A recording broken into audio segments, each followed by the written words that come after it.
futa uso wako. Ninakusihi kwa namna pekee Yesu utamalaki katika ibada ya leo. Utuongoze na utubarikie katika maandiko matakatifu kwa njia ya Roho wako Mtakatifu. Maana tunaomba kupitia jina la Yesu. Amina. Basi ongozana nami katika kitabu kile cha Waamuzi sura 13 kuanzia mstari wa kwanza, tutasoma hadi pale mstari wa sita. Waamuzi sura ya 13 tutasoma mstari wa kwanza hadi mstari wa sita. Maandiko yanasema, wana wa Israeli wakafanya tena yaliyo mabaya mbele za macho ya Bwana. Bwana akawatia katika mikono ya Wafilisti muda wa miaka 40. Palikuwa na mtu mmoja wa Sora wa jamaa ya Wadani, jina lake akiitwa Manoa, na mkewe alikuwa tasa, hakuzaa watoto. Malaika wa Bwana akamtokea yule mwanamke akamwambia, tazama, wewe sasa tasa, huzai, lakini utachukua mimba, nawe utazaa mtoto mwanamume. Basi sasa jihadhari na kuomba, usinywe divai wala kileo, wala usile kitu kilicho najisi. Kwani tazama, utachukua mimba, nawe utamzaa mtoto mwanamume, na wembe usipite juu ya kichwa chake, maana mtoto huyo atakuwa mnadhiri wa Mungu tangu tumboni, naye ataanza kuwaokoa Israeli na mikono ya Wafilisti. Ataanza kuwaokoa Waisraeli na mikono ya Wafilisti. Ndipo yule mwanamke akamwambia mume wake akisema, mtu wa Mungu alinijia, na uso wake ulikuwa kama uso wa malaika wa Mungu, wa kutisha sana, nami sikumuuliza umetoka wapi, wala hakuniambia jina lake. Sasa katika sura hii ya kwanza, sura ya 13 kuanzia mstari wa kwanza hadi wa sita, sura 13 ya kitabu cha Waamuzi, hapa tunapata hadithi inayohusu kuzaliwa kwa Samsoni. Na maandiko yanapoanza kusimulia hadithi hii yanasema, wana wa Israeli wakafanya tena yaliyo mabaya machoni pa Bwana. Anapotumia neno tena, anamaanisha walikuwa wameshafanya mabaya, lakini wamerudia tena. Walikuwa wameshatenda dhambi, wamerudia tena. Kwa hiyo anasema kwamba wakafanya yaliyo mabaya machoni pa Bwana tena, na Mungu akaamua kwa hukumu yake kuwatia katika mikono ya Wafilisti kwa muda wa miaka 40. Akawatia katika mikono wa Wafilisti kwa muda wa miaka 40. Na chanzo cha wana wa Israeli kwenda katika mikono ya Wafilisti ni dhambi walioitenda.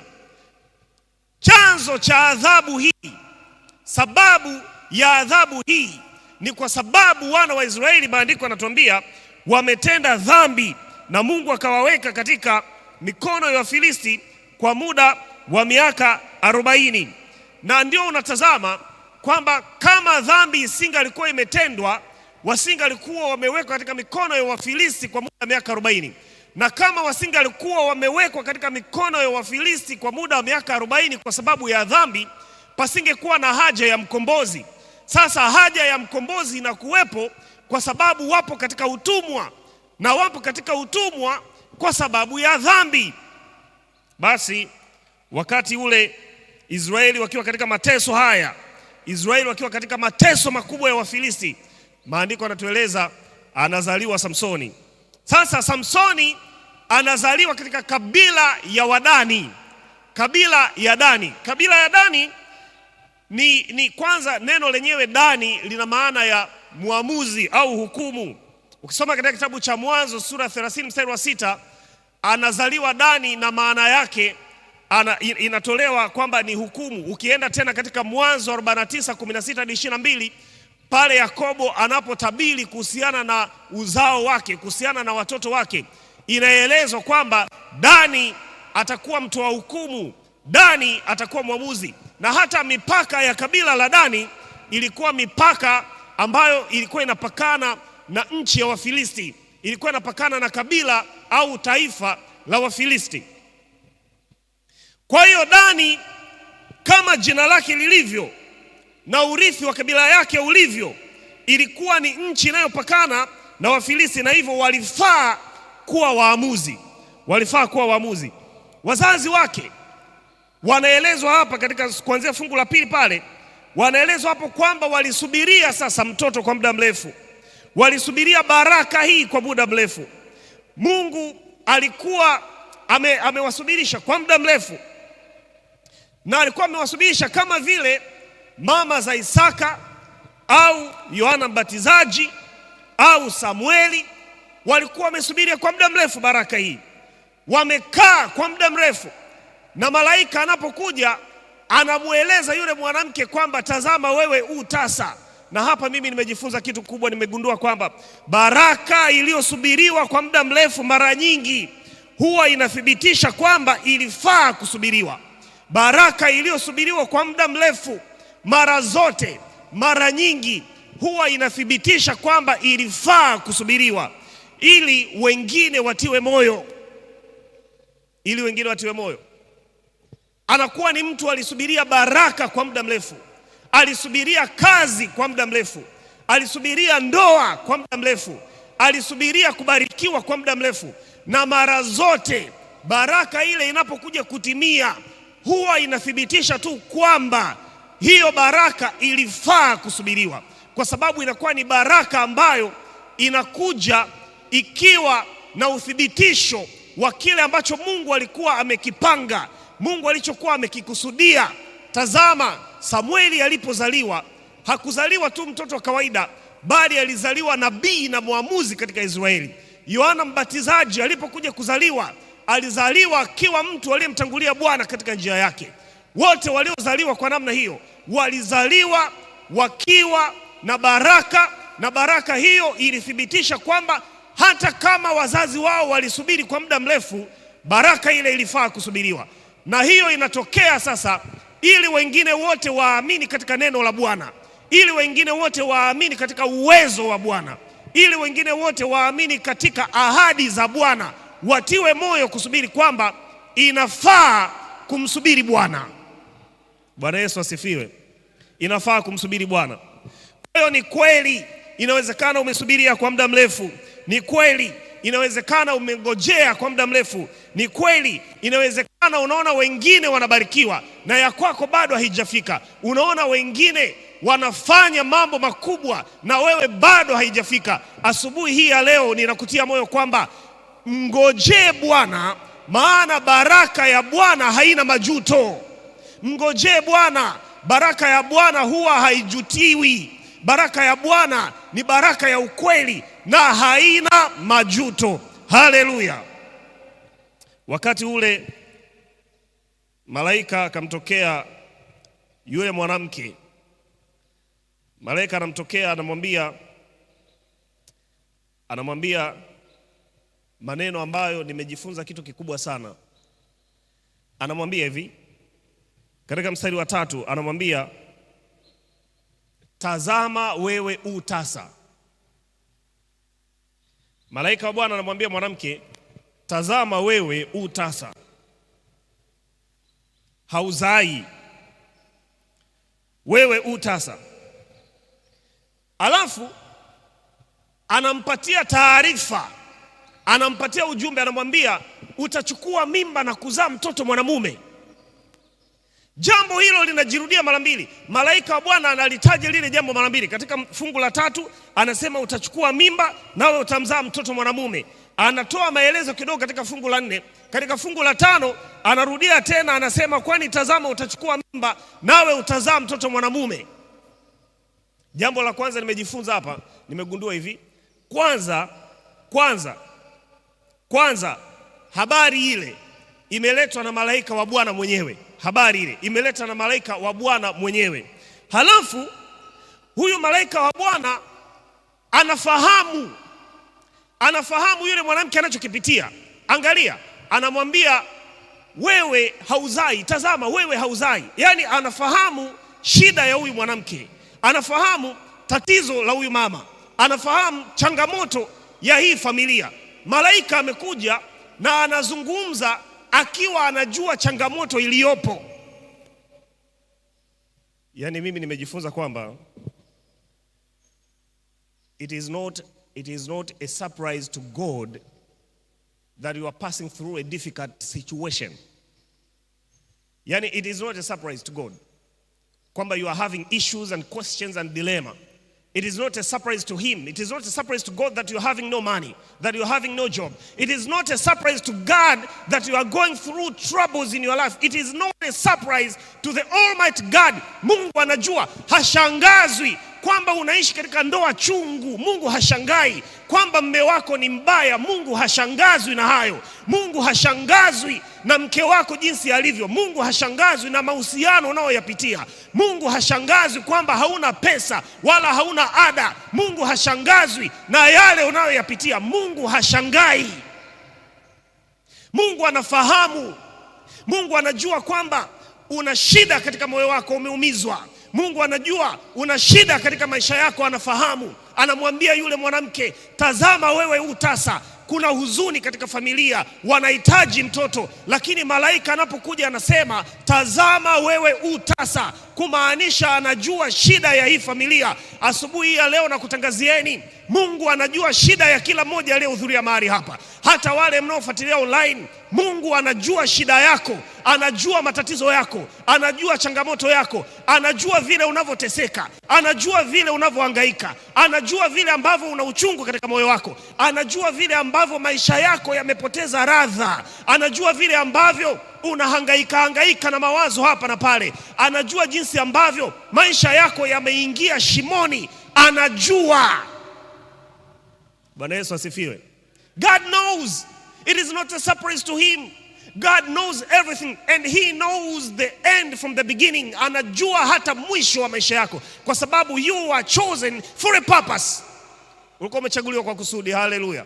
Haujaja hata hapa kwa bahati mbaya. This morning haujaja hapa kwa bahati mbaya, kwa sababu God knows and he directs your life. Mungu anakuja na anaongoza maisha yako. Hata kuja hapa si kwamba umekuja bahati mbaya, umekuja kwa sababu Mungu anaongoza maisha yako. Bwana Yesu asifiwe. Mungu anaongoza maisha yako, so it is not a surprise to him. Na sasa jambo linalonitia moyo kabisa asubuhi ya leo, jambo linalonitia moyo, ninajua kwamba basi kama baba yangu wa mbinguni anajua yale ninayoyapitia, kama baba yangu anajua yale ninayoyapitia, basi mimi niliye mtoto ninakuwa na amani. Nina amani ya Roho Mtakatifu kwa sababu Mungu si anajua. Mungu anajua kwamba nina shida. Mungu anajua kwamba nina matatizo. Mungu anajua kwamba sina pesa. Mungu anajua kwamba sina kazi. Mungu anajua kwamba sina amani katika ndoa. Mungu anajua kwamba kuna shida hata katika kanisa hili. Mungu anajua, na kwa sababu Mungu anajua, basi sisi tulio watoto wake tuna amani katika mioyo yetu pale tunapoanza kutambua kwamba Mungu anajua yale tunayoyapitia. Uwe na amani, maana Mungu anajua. Uwe na amani. Nenda nyumbani kwako, panda kitandani kwako, lala usingizi, uwe na amani, kwa maana Mungu anajua unayoyapitia. Nenda nyumbani kwako, kula chakula chako, uwe na amani, kwa sababu Mungu anajua yale unayopitia. Uwe na amani. Uwe na amani. Na unajua amani inayozungumzwa hapa sio kukosekana kwa matatizo. Eirene, sio kukosekana kwa matatizo. G1515 katika Strongs, hiyo ndo kodi ya neno eirene katika Biblia.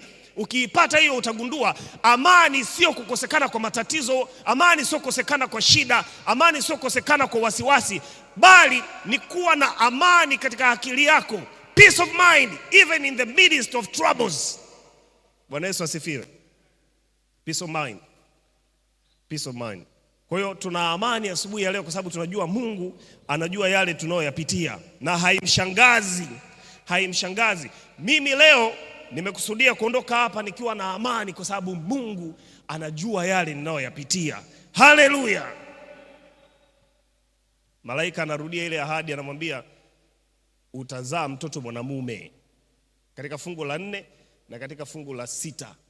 Katika fungu la 4 na fungu la 5 anamwambia utazaa mtoto mwanamume. Malaika anarudia ahadi ile, anarudia mara 2 kwamba utachukua mimba na kuzaa mtoto mwanamume. Na hiyo malaika anarudia ili kuhakikisha na kuthibitisha jambo lenyewe kwamba atazaliwa mtoto mwanamume. Neno la Mungu ni la hakika.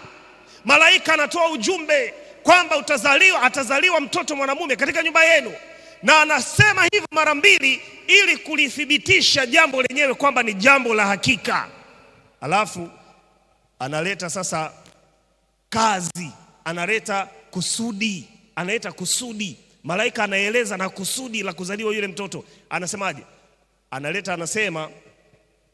Anasema huyo mtoto atakayezaliwa ataanza kuwaokoa Waisraeli na mikono ya Wafilisti. Sikiliza haya maneno kwa makini haya. Anasema huyu mtoto atakayezaliwa ataanza kuwaokoa Waisraeli na mikono ya Wafilisti. Sio kwamba ataanza na kumaliza kabisa. Anasema ataanza kuwaokoa Waisraeli na mikono ya Wafilisti. Kwa sababu gani? Mungu alikuwa amepanga kumalizana na Wafilisti katika enzi za mfalme Daudi. Kwa hiyo kama kuna kumaliza, basi panafaa kuwa na mwanzo.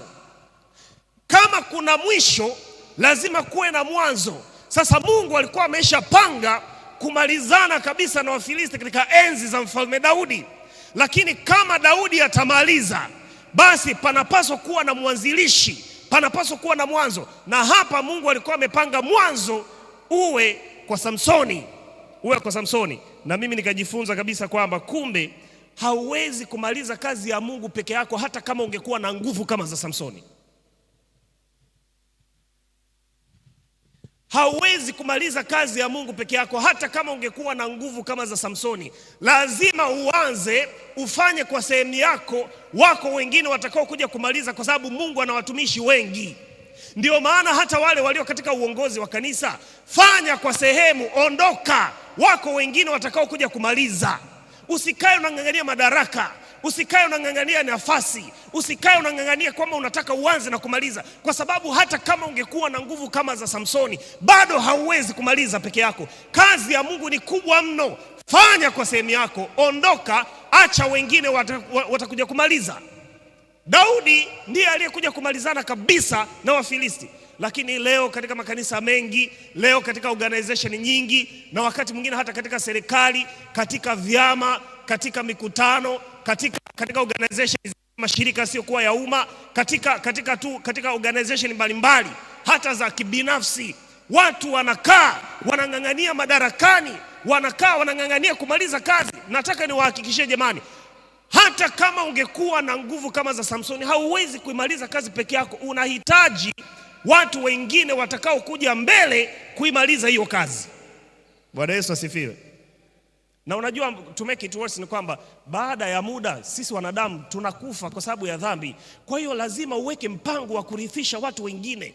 Hata katika kanisa lazima tuweke mpango wa kutrain wazee wa kanisa watakao kuja mbele, kutrain watoto wadogo watakao shika idara mbalimbali, watakao kuja mbele, kwa sababu sisi tuna fade away, tunakuwa watu wazima, tunakwenda na baadaye uwezo wa kazi unapungua. Kwa hiyo lazima turithishe kazi kwa wale wanaokuja huku chini ili organization iweze kuwa stable. Sisi tukisha kuwa watu wazima hatuwezi tena kufanya kazi kwa nguvu na spidi ile. Lazima turithishe, kwa sababu you are chosen for a purpose. Muda wako ukiisha, achia wengine wanaokuja hapo nyuma watamaliza. Bwana Yesu asifiwe. Jamani, Bwana Yesu asifiwe tena. Hata katika familia tu, hata katika level ya familia, ukishakuwa baba, mfundishe na mama kazi. Ukishakuwa baba, wafundishe na watoto kazi. Wafundishe kwa sababu you are fading away. Unajua ndio shida hata katika Afrika. Katika Afrika unaona kampuni zinaanzishwaga na wazazi. Kampuni inaanzishwa na mzazi, lakini yule mzazi akishakufa na kampuni linakufa. Kwa nini? Kwa sababu baba peke yake alikuwa amehodhi kila kitu. Kwa hiyo anapokufa watoto hawajui kazi, wanaishia kuliuza, wanagawana pesa, wanaondoka. Lakini kuna makampuni yako Ulaya ya miaka ya 1800 huko mpaka leo yapo, yana thrive. Kwa nini? Kwa sababu wanarithishwa kazi, wanafundishwa. Kunakuwa na generational wealth. Kwa nini? Kwa sababu wazazi wanawarithisha watoto. Bwana Yesu asifiwe. Basi Samsoni, Maandiko anasema akaanza kuwaokoa Waisraeli, lakini baadaye Daudi alikuja kumalizana na Wafilisti kabisa. Mission ya Mungu kuhusu Wafilisti ikamalizika wakati wa enzi za mfalme Daudi. Na unajua tofauti ya Yesu ni hii hapa. Wakati sisi tunaanza, watakuja kumaliza wanadamu wenzetu baadaye. Tofauti ya Yesu ni kwamba yeye ni mwanzilishaji na mmalizaji wa imani. Yesu ndio anaanzisha na ndiye atakayehitimisha imani yetu. Kwa hiyo sisi tulio wa Kristo tuna furaha na amani kwa sababu tuna Yesu aliye mwanzo na mwisho. Yeye ambaye ni Alfa na Omega. Yeye ambaye anajua mwanzo wetu na anajua mwisho wetu. Kama una Mungu wa namna hiyo anayejua mwanzo na mwisho, basi uwe na amani asubuhi ya leo. Bwana Yesu asifiwe. Uwe na amani. Unajua Samsoni ni mfano wa Yesu. Samsoni ni mfano wa Yesu ambaye kanisa la Kiyahudi lilikuwa limebeba mimba ya mission ya Mungu. Samsoni ni mfano wa Yesu. Katika kanisa la Kiyahudi linafananishwa na mwanamke. Kanisa la Kiyahudi linafananishwa na mwanamke, lilikuwa limebeba mimba. Hiyo mimba ya Yesu lilibeba mimba yake kwa muda mrefu. Ukitaka kupata hiyo habari, nenda kasome katika kitabu cha Warumi sura ya 9 mstari wa 4 na 5. Na sasa kama alivyokuwa ameambiwa mama yake Samsoni kwamba asile kitu kilicho najisi, wala asinywe pombe, wala asifanye vitu vingine vyovyote vya namna hiyo, kwa sababu ana mission maalum ya kumzaa mtoto atakayekuja kuwa muamuzi katika Israeli. Kadhalika pia kanisa la Kiyahudi, Mungu alilielekeza lisitumie vitu vilivyo najisi. Nenda kasome kitabu cha Mambo ya Walawi, pale utaona Mungu akawaelekeza Waisraeli kwamba wasinywe pombe, kwamba wasifanye mambo mengine yoyote, hata vyakula najisi akawaelekeza namna ya kula, kwa sababu walikuwa wamebeba mimba ya mkombozi ambaye ni Yesu alipaswa kuja. Kwa hiyo walipaswa kuwa tofauti na watu wengine kwa sababu wao walikuwa na mission maalumu. Walikuwa wametengwa kwa sababu Mwokozi alipaswa kutokea katika Uyahudi. Kwa hiyo walikuwa wametengwa, wameambiwa na maelekezo ya kufanya ndio Mwokozi azaliwe. Kama ambavyo yule mama yake Samsoni alikuwa anapaswa kumzaa Samsoni atakuwa Mwokozi katika Israeli, akaambiwa usinywe divai wala kileo wala usiguse kitu chochote kilicho najisi. Kadhalika pia kanisa la Kiyahudi, Mungu aliliambia wasifanye kunywa divai, wasifanye kunywa vileo, wasishike vitu vilivyo najisi, kwa sababu walikuwa wamebeba mimba katika hali ya kuwa roho, mimba ambapo Mwokozi angepaswa kuzaliwa kutoka kwao. Kwa hiyo walikuwa ni watu maalum kwa sababu hiyo. Kadhalika pia sisi leo katika siku hizi za mwisho, Mungu ametutenga kwa mission maalum, ndio maana tunapaswa kuwa tofauti na watu wengine. Bwana Yesu asifiwe. Kuna watu wamo katika makanisa wa Adventista wanatamani kufanana na watu wengine. Sisi tuko tofauti kwa sababu sisi tumebeba ujumbe maalumu. Kwa hiyo hatuwezi kufanana na watu wengine, hatuwezi kufanana na mataifa mengine. Tuna ujumbe maalumu, ujumbe wa malaika watatu. Tumechaguliwa kwa kusudi. Kwa hiyo lazima utakuwa tofauti, na Mungu ametoa maelekezo. Ndio maana utaona Waadventista wa Sabato kuvaa kwao tofauti na watu wengine. Utaona nywele zao tofauti na watu wengine. Utaona kusema kwao tofauti na watu wengine. Utaona kuenenda kwao tofauti na watu wengine. Kwa nini? Kwa sababu tumechaguliwa kwa kusudi. Wewe uliyekaa hapa na kutangazia asubuhi ya leo kwamba umechaguliwa kwa kusudi, na kusudi hilo lazima uishi kulingana na kusudi jinsi Mungu alivyokutaka. Bwana Yesu asifiwe. Lakini pana Waadventista siku hizi za leo wanatamani kufanana na watu wengine. Wakiona watu wengine wameweka mahereni, na wao wanatamani kuweka hereni. Wakiona watu wengine wameweka manywele ya ajabu ajabu, na wanatamani kuyaweka. Wakiona watu wengine wamevaa manguo ya ajabu ajabu, wanakwenda kanisani wamevaa manguo ya ajabu ajabu, kama ambavyo kumekuwa na discussion kubwa katika mtandao wa kijamii kuhusiana na makanisa fulani hapo. Wao nao wanatamani kuwa hivyo. Jamani, inawezekana, lakini you're different. Wewe ni tofauti, umechaguliwa kwa ujumbe maalumu, umebeba ujumbe wa kurudi kwa Yesu mara ya pili. Waadventista wa Sabato ni watu wa pekee kwa sababu tunatangaza ujumbe wa malaika watatu, lakini tunatangaza marejeo ya Yesu mara ya pili. So you have to look different. Lazima uonekane tofauti. Haleluya. Kwa hiyo asubuhi ya leo Mungu atusaidie kujua kwamba tumechaguliwa kwa kusudi. Wewe hapo umechaguliwa kwa kusudi maalum. Kusudi maalum la Bwana mwenyewe. Amekutenga uwe mtakatifu. Amekutenga kwa sababu ana kazi na wewe. Roho Mtakatifu ana kazi maalum na wewe, na amekutenga, amekuleta kwa sababu kuna kazi maalum Roho Mtakatifu angepaswa au anataka kuifanya kwako. Kwa hivyo Mungu atubariki asubuhi ya leo tunapokwenda katika maombi haya, na niwaambie wapendwa wa Bwana, leo hii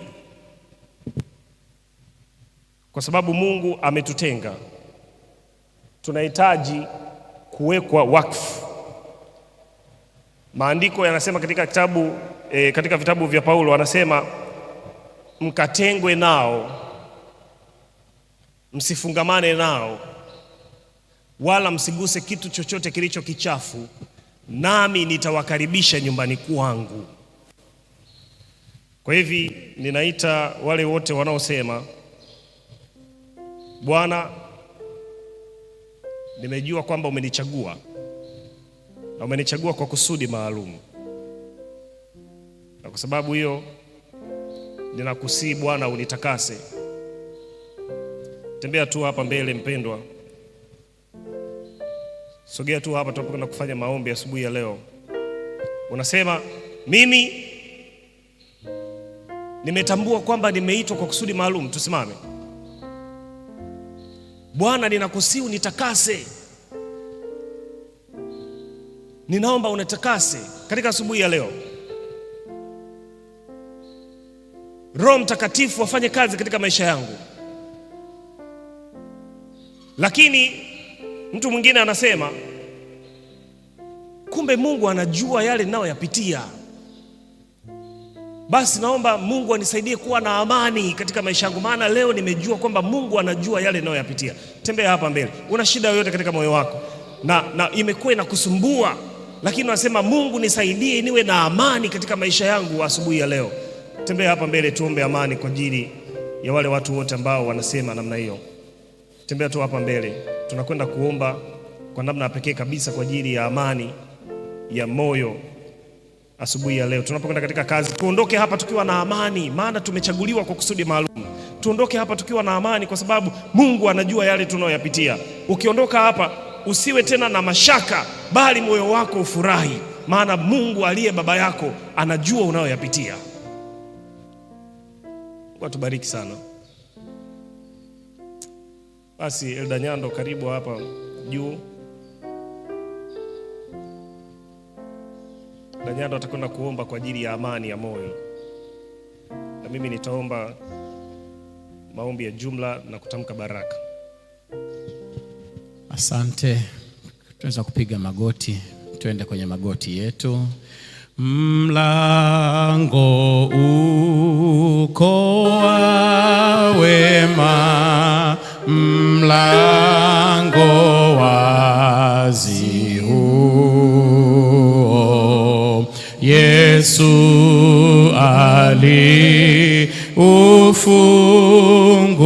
aliufungua, na hakuna kufunga. Mlango wazi ajabu uliachwa wazi kwangu,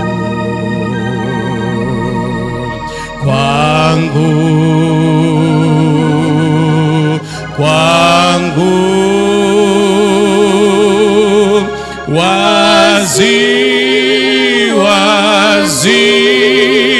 kwangu.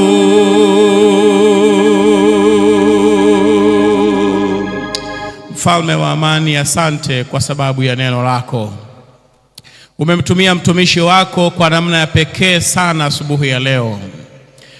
Asante kwa ajili ya mlango ulioufungua na ukauacha wazi kwa ajili yetu. Siku ile umemtokea mama yake Samson, ulimtamkia ya kwamba yeye ni tasa, na kwa kweli alikuwa tasa.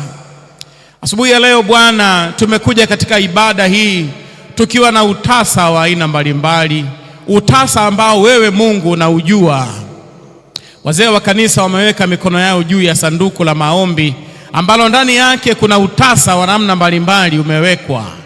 Kuna watu wako mtandaoni asubuhi ya leo wana utasa katika maisha yao. Sijui ni utasa wa namna gani, lakini hakuna uzao. Mungu wetu, pamoja na kwamba malaika alimwambia yule mama ya kwamba yeye ni tasa, alimwambia ya kwamba atazaa mtoto.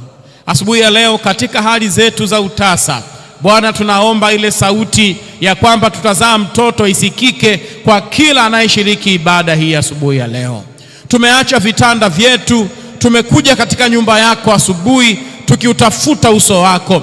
Bwana, nauleta kwako utasa wa kila aina. Hatimaye yule mama alizaa mtoto. Yesu, walio na utasa kwenye biashara zao wakazae, walio na utasa kwenye vyeo hawapandi, Yesu wakazae, walio na utasa kwenye afya, Yesu wakapate uzao, walio na utasa kwenye mambo yote ya maisha. Bwana, asubuhi ya leo kama neno ambalo mtumishi wako amelinena, hebu ikatokee kwa kila anayefuatilia ibada ya asubuhi ya leo. Wewe ni Mungu wetu na rehema zako ni mpya kila asubuhi. Asubuhi ya leo tena Bwana, twaleta kwako kila aina ya utasa. Samsoni hatimaye alizaliwa, Samueli hatimaye alizaliwa, Yusufu hatimaye alizaliwa. Katika Jumatatu ya leo Bwana, kitu fulani kikazaliwe kwa mtu fulani anayeamini katika maombi haya. Mtumishi wako mchungaji Makore anaendelea kuomba na kila mtu anaomba moyoni mwake sasa. Wazee wa kanisa wameweka mikono juu ya sanduku. Unganisha maombi haya, hata wanaofuatilia kwa njia ya mtandao, unganisha nia zetu, jibu sawasawa na ahadi yako. Asante Bwana kwa sababu tumepokea, asante Bwana kwa sababu umefanya. Katika jina la Yesu Kristo tumeomba na kushukuru, amen. Baba na Mungu wa mbinguni mtakatifu, uliyeziumba mbingu na nchi na bahari na vyote vilivyomo, katika saa hii ya asubuhi watoto wako tumekuja mbele zako, tumejinyenyekeza namna hii.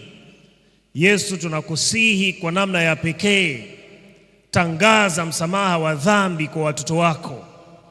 Tangaza msamaha wa dhambi asubuhi hii ya leo. Yesu, watoto wako wamekuja, wengine wana majonzi katika mioyo yao, sononeko katika mioyo yao. Tumekuja tukiwa tuna uchungu katika mioyo yetu.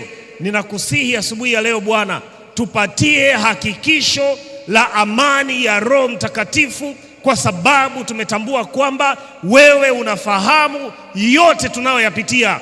Wewe uliye Baba Mtakatifu katika maisha yetu, unafahamu yote tunayoyapitia, na kwa sababu tunajua unafahamu, Bwana, tujalie amani ya Roho Mtakatifu. Asubuhi ya leo Yesu, umetutenga sisi kuwa watu special, taifa takatifu, watu wa miliki yako, ili tupate kuzitangaza fadhili zako. Umetupatia ujumbe maalum, na kwa sababu hiyo unatutaka tuwe tofauti na watu wengine. Yesu, ninakusihi kwa namna pekee, kundi lote hili la watu wote hawa Bwana, watie nguvu na moyo, kwa sababu wamebeba ujumbe maalum. Asubuhi hii wanapoondoka hapa kwenda huku na kule, kwenye biashara zao ziwe tofauti na watu wengine, kazi zao ziwe tofauti na watu wengine, mienendo yao iwe tofauti na watu wengine, maneno yao yawe tofauti na watu wengine, muonekano wao na kila nyanja ya maisha yao iwe tofauti na watu wengine, maana wamebeba ujumbe maalum. Na Yesu, tufanye nini? Sisi hatuna nguvu, tunakutegemea wewe. Neema yako inatutosha. Katika jina la Yesu tumeomba, amina.